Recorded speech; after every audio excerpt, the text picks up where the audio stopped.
Saya ke Pak Bagus, silakan Pak Bagus.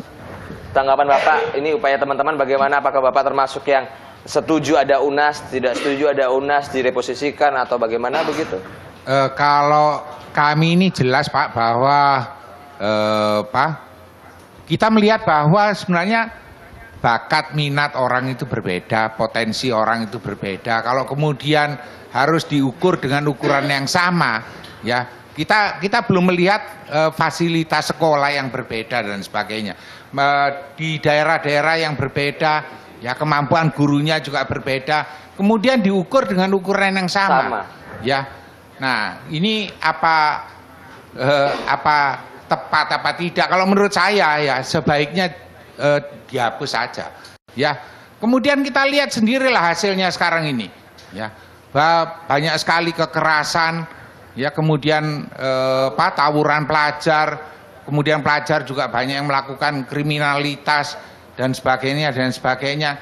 Ini kan salah satu indikator bahwa nggak berhasil. Ya ada yang perlu diperbaiki lah. Kita jangan bilang nggak berhasil itu nggak enak ya. Iya baik. Ake wong pinter kok ya. Iya kan? Ake wong pinter ngomong gagal gak enak ya. Baik, terima kasih Pak Bagus. Saya ke Pak Najib. Saya boleh ke Pak Najib, saya belum mendengar suara Pak Najib. Monggo Pak. Ya.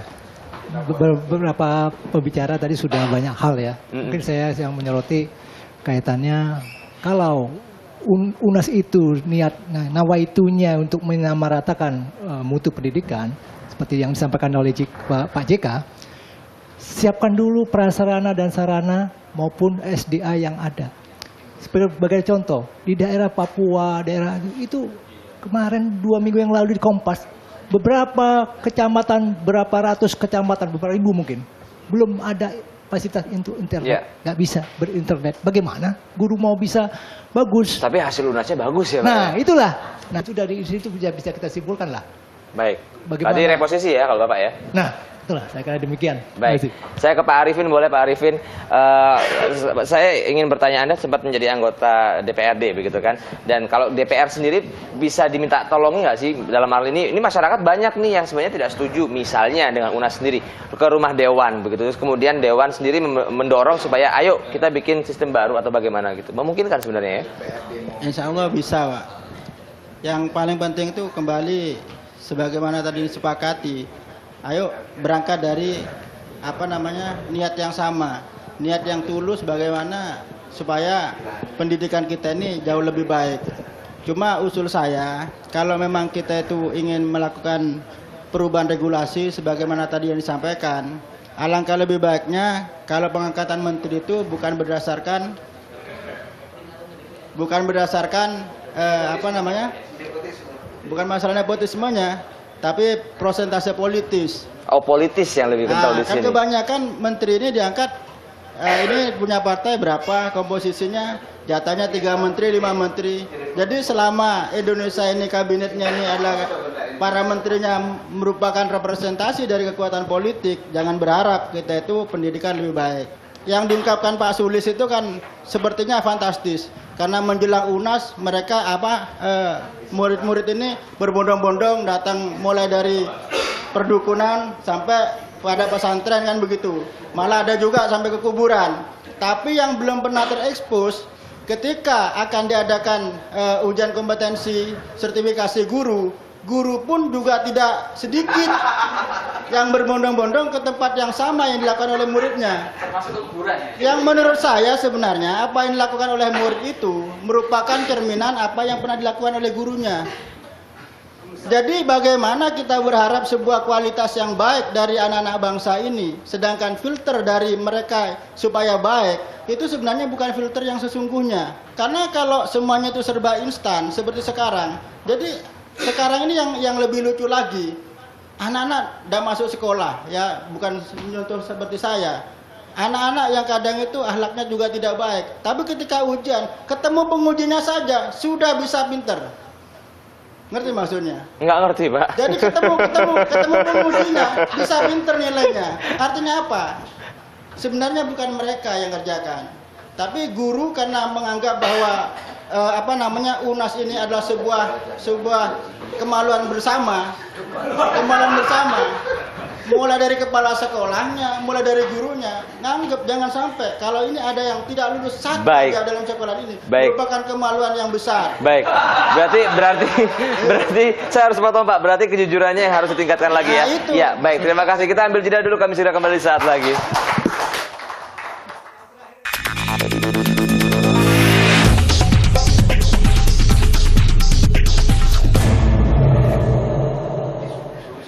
Ya, Jurnalis Club malam hari ini seru. Mau pas saat break, tidak saat break, semuanya pada ngobrol tentang pendidikan. Baik. Saya boleh di-share mic-nya ke Pak Isa? Iya. Boleh share mic-nya ke Pak Isa mungkin? Silakan, saya ketemu Pak Isa tadi pagi, kita berjumpa tentang suatu topik, tapi pagi ini malam ini kita kembali lagi berdiskusi tentang UNAS. UNAS ada atau tidak ada? Pak Isa, silakan. Ya, saya ingin bicara kelogisan saja. Silahkan Pak. Jadi ilustrasinya seperti ini. Kalau kita punya duit mau bangun rumah, boleh tidak kita ikut ngatur ke arsiteknya bahwa saya kepingin ini, begini ini. Ini kelogisan. Dalam konteks ujian nasional, saya kira logis sebetulnya pemerintah itu ikut mengatur karena pemerintah itu punya duit yang dikeluarkan sekian banyak. Kemudian dia ikut mengatur seperti apa kan seperti itu ya. Jadi artinya sebagai bentuk pertanggungjawaban saya kira logis pemerintah itu ikut mengatur dalam bentuk kemudian memberikan porsi. Persoalannya kemudian bagaimana bentuk pengaturannya. Saya kira perdebatan di sini tidak ada yang menolak ujian nasional, tapi bagaimana kemudian ujian itu kita reposisi menjadi yang terbaik untuk kepentingan peserta didik. Saya kira pointernya ada di sini. Bapak optimis tidak kita bisa mereposisi kalau dalam diskusi saja kita tidak diundang gitu misalnya? Saya bagian orang yang selalu berpikir positif dan optimis. Saya kira tidak ada yang tidak bisa dirubah di dunia ini. Dan saya kira kalau kita sampaikan terus-menerus, tentu akan didengar oleh pemerintah pusat. Mungkin sekarang pemerintah lagi dalam konteks yakin bahwa ini adalah sebuah satu-satunya pilihan yang dianggap baik, maka kemudian yang lain nanti dulu. Tapi suatu saat pasti akan menjadi pilihan lain, akan ada alternatif lain yang akan menjadi pilihan pemerintah yang sesuai dengan keinginan kita bersama. Baik. Nah, saya mau meneruskan sedikit. Ya, saya ingin bicara bahwa apa yang kita bicara ini kan kaitannya sebenarnya dengan mutu kan, dengan mutu, dan salah satu konteks mutu itu adalah evaluasi sebetulnya. Dan evaluasi seperti apa, disitulah sebenarnya esensi dari mutu itu sendiri. Kan, seperti itu. Nah, bicara persoalan evaluasi ada pembagian porsi. Tadi yang disampaikan oleh Pak Ilham ya, bahwa urusan persoalan-persoalan di luar kognisi itu adalah wilayah sekolah. Bagaimana kemudian menjadikan siswa berkarakter dan sebagainya itu adalah wilayah sekolah. Tapi urusan kognisi diambil oleh pemerintah pusat. Pertanyaannya kemudian apakah pemerintah pusat kemudian diberi kewenangan penuh untuk mengatur kognisi? Ini yang harus dijawab. Saya kira reposisi itu menjadi penting. Karena apa? Perbedaan tingkat pemahaman dari satu sekolah ke sekolah lain, dari satu daerah ke daerah tentu berbeda. Baik. Saya kira tugas pemerintah pusat berikan aja kisi-kisinya, kemudian biarlah itu diterjemahkan oleh pemerintah daerah. Sekalian otonominya begitu ya? Baik, terima kasih Pak Isa. Saya harus mengapresiasi Pak Dwi Ilham karena tampaknya di sekian banyak ini Pak Dwi yang paling berbeda. Pak Di, monggo Pak, silakan dikomentari. Ini rekan-rekan sudah banyak berpendapat. Kalau dari Anda sendiri bagaimana menyimpulkan akhirnya? Ya, jadi gini, semua kegiatan, kalau kita melaksanakan kegiatan, kita sepakat semua, pasti dievaluasi, direfleksi, gitu, pasti itu. Kita tidak bisa mengelak itu. Nah, dalam hal ini konteks pemerintah itu, saya lihat pemerintah itu menetapkan standar-standar. Jadi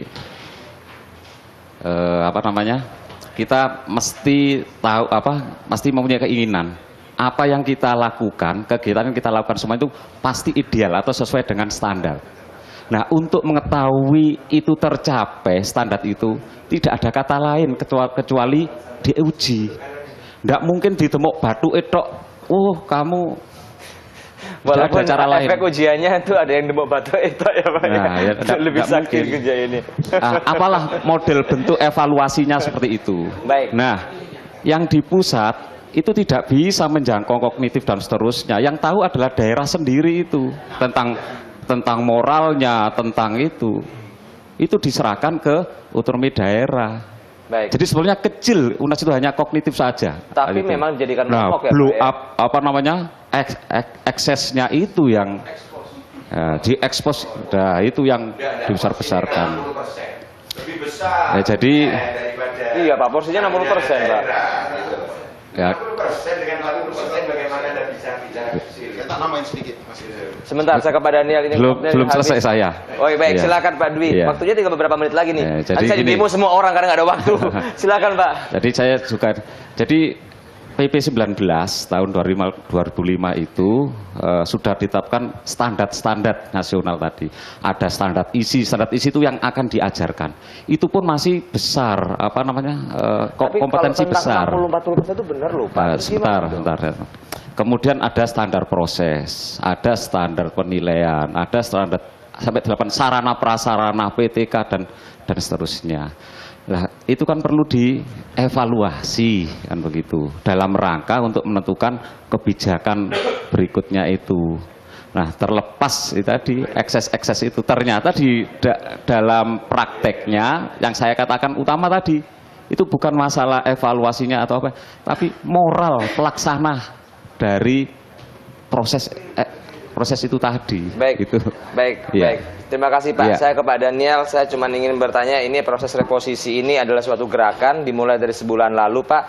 Pak Isa, saya sempat tanya tadi juga bagaimana kalau misalnya susah untuk direposisi, orang diundang aja tidak untuk berdiskusi begitu kan? Apakah terus akan ada pergerakan ini Pak sampai bentuk pendidikan yang ideal menurut rekan-rekan ini terwujud begitu? Iya, iya. Jadi sekarang kita sudah melalui jalur online. Ya.